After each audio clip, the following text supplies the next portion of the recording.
The beauty about a homeowner association is these are long-term contracts, right? You're not getting owners that are going to sell their homes in a few years. You're getting long-term contracts, great revenue. These contracts are maybe 1 year, maybe 2, maybe 3, but realistically, they're going to stick around for 10 years. And the large dollar amounts that you can make per association is very telling. When we started this, I had no clue about HOAs, Association Management. Never even thought of it. Didn't know anything about it.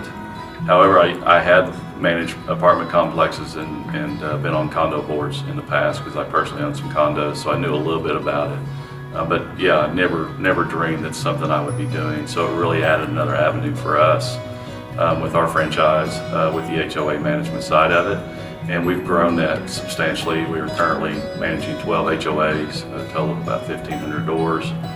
We're in negotiations with several more right now that's going to put us over the 2,000 door mark. So it's been a nice addition to our franchise. HOAs, homeowner associations, and management. For many years we've dabbled and struggled, and becoming part of the PMI franchise, the HOA pillar was actually one of the key reasons because of the software, the programming, and the focus on this vertical was there. Now with full integration and a software system, it's a phenomenal part. It's a great way to increase revenues with a very efficient platform.